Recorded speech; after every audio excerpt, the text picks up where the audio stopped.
Charles Dickens adaptation Great Expectations continues this evening, April 2, on BBC One at 9 p.m. Viewers will be served up a second installment of Steve Knight's gritty version of the classic social mobility story. The show has already marked itself out from previous adaptations with the use of foul language, sex and drug use, which continues tonight. The second episode will also feature a moment between Pip Whitehead, played by Fionn Whitehead, locking lips with Miss Havisham, Olivia Colman. Last week's opening installment set the scene with Pip hoping Miss Havisham and her ward Estella, Chloe Lee, would help him climb up the social ladder and escape his working-class roots for a better life.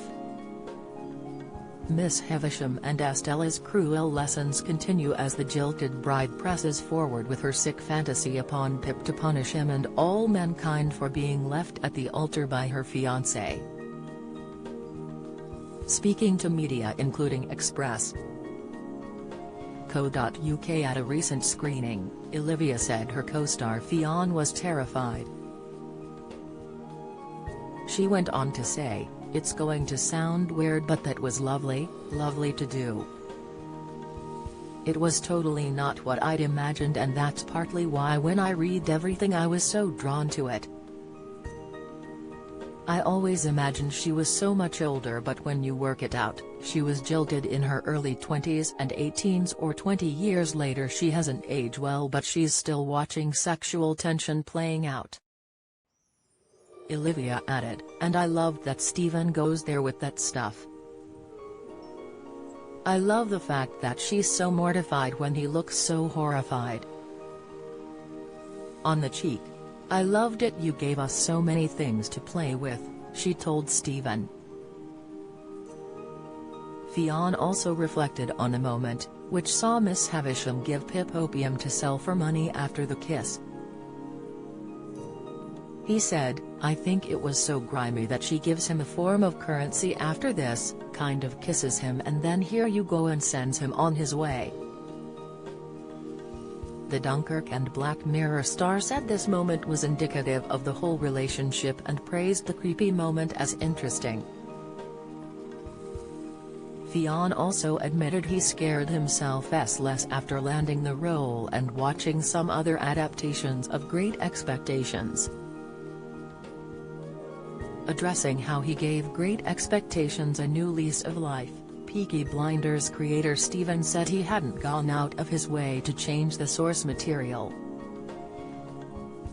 Instead, he wanted to tell the tale without the prudish Victorian straight-laced, buttoned-up morality code Dickens had to contend with in his own time, the writer said, "The way I write, the best way I can explain it, if you read a book during the day and then you go to sleep and dream about the book at night. Then the way that I've tried to do anything is like the dream you have about the book. It's informed by everything, the characters and the journeys but it's a dream." Don't miss.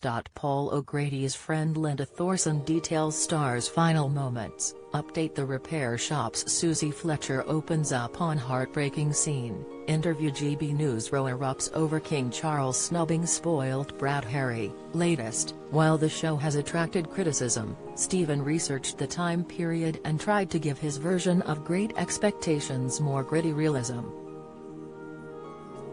The tale really digs into poverty and escaping the rigid class system, asking whether it was possible to break out of the cycle or whether an individual was trapped forever on this predestined path simply by virtue of birth. Those familiar with the novel may be surprised to find Stephen has made some big changes to the story which audiences will continue to see playing out. Great Expectations airs on BBC One on Sundays at 9 p.m.